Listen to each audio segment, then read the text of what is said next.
Consider my workshop your new playhouse. Everybody really equates the Fast and Furious franchise with cars. I think you'll find our cars extremely appealing. Not something I think the franchise has always delivered. Action! At this level, the franchise goes, cars are almost like characters unto themselves.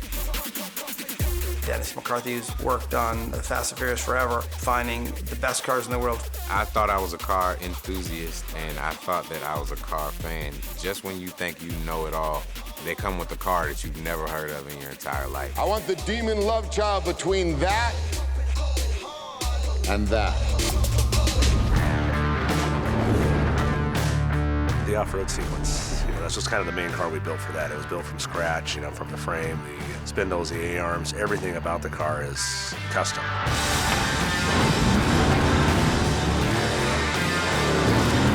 It had to slide, it had to drift, do all the things that you would normally expect from a Fast and Furious car. Yet then it, breaks off into the dirt and it's going over jumps, over through whoop-de-doos, down hillsides, pretty much everything you can think of.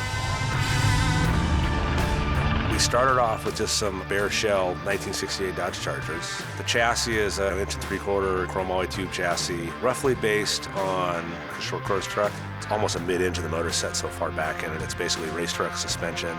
It's running king shocks, coilovers, bypass shocks, howl rack and pinion. Chassis was from Armada Engineering, Method wheels, General tires, Mastercraft 3G seats, DG safety seat belts, pretty much all of the components you'd find on a real off-road race car. A lot of people involved in that project. To my knowledge, no one's ever built an off-road Charger before. It's hundreds of hours. It's the most labor-intensive car we've ever built. Probably my favorite car from the film.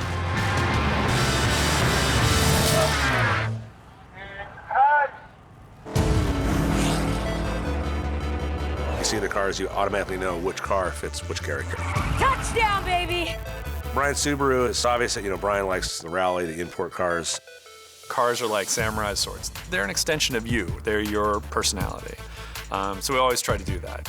Brian always gets the fast car, Dom always gets kind of the furious car. Brian's in a car that's nimble, handles, corners, does all that stuff as a rally car should. So that was one of our easier cars to build because Subaru's pretty much come rally ready other than some suspension and roll cage and seats. Subaru was kind enough to give us 5 or 6 of those cars, which I don't think any are left, unfortunately.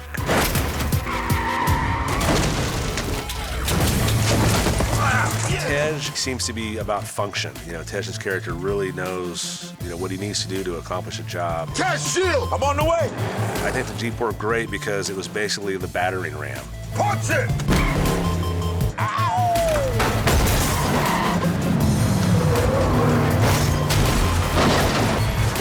He just basically cleared the path for the rest of the guys. That one actually did hold up well. I think we do have 3 out of 5 that still run, so that's pretty good. Sir, we have an unidentified vehicle approaching. Well, well, well. Welcome to the party, Mr. Shaw.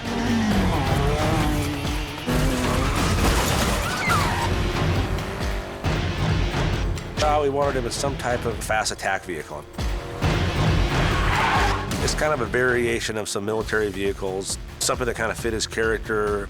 It performs well. It was a very equal match for Dom's car. We actually used the same chassis for both cars, so a lot of the parts were interchangeable, the same power plant, same transmissions. It was nice. If we tore a right corner off of one car and this car was dead, we could borrow parts and keep everything rolling. Roman's Camaro, 60, 67 Camaros, one of my personal favorite cars. Wow!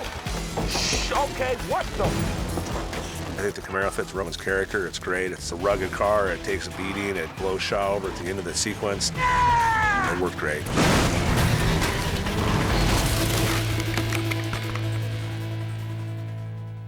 Guys, this first thing that we're gonna do, we have 4 cameras going, 3 cameras inside, 1 camera here with Billy.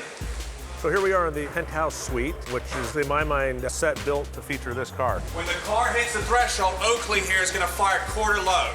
When we started to talk about this scene, we looked at a lot of cars and we were like, what car could be so special that a prince would have locked up in a vault? And Dennis brought to us this car. He goes, there's only one problem. It's being made right now, and I don't know if it can be done in time. And we're like, come on, Dennis, you got it. And Dennis came through, got us this car. What's behind me here is the W Motors Lycan Hypersport. You guys know all to clear and start your action as the doors are being blown, right? It's twin turbo, 240-mile-an-hour top speed, sells for about $3.4 million. Lots of debris going this way, so you guys watch your eyes. What's unique about this car, makes it perfect for this location in our film, is it's the first United Arab Emirates-based supercar. The Lycan is one of the most exclusive cars in the world, limited to only 7 ever made.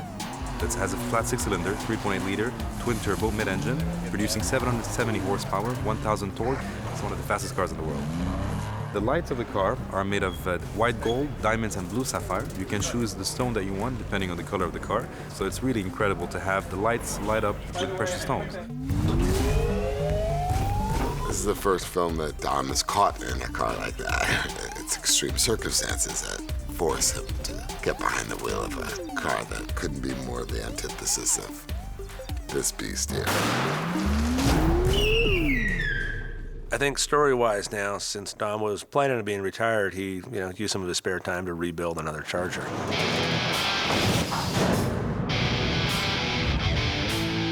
That car's really like a cast member of the film, so it has to keep coming back.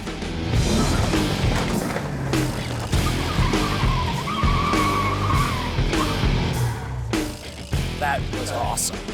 We don't really deviate too much on that car since it was originally introduced in the very first movie. I mean, every movie we try to, make some subtle changes, some subtle improvements. It is still there for him, and I'm blessed to be associated with the most iconic car in history. The audience has its own relationship to this Charger. When you see it, you have a visceral reaction. That's an interesting and cool feeling.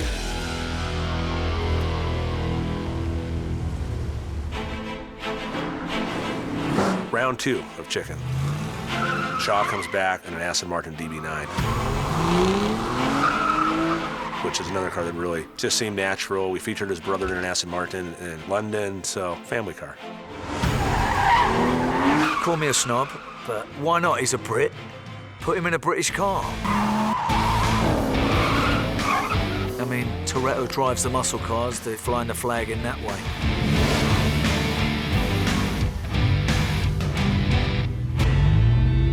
It's a character thing.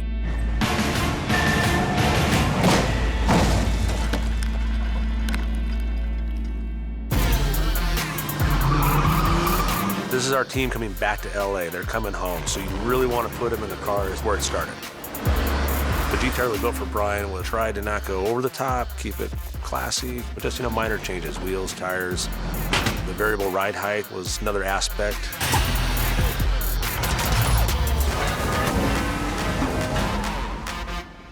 I think the funniest car of the whole batch is Roman's car.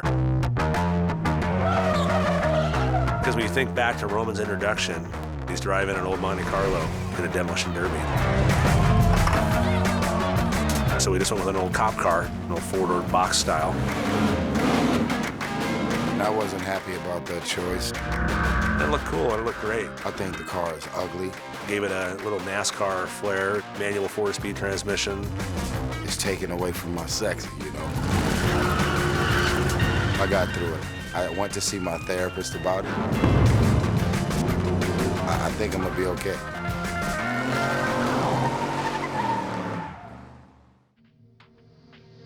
So in the very end of the film, we have a very meaningful scene where we have Dom and Brian side by side, brings us back to the very first Fast and Furious, where Dom's in a Charger and Brian's in a Supra.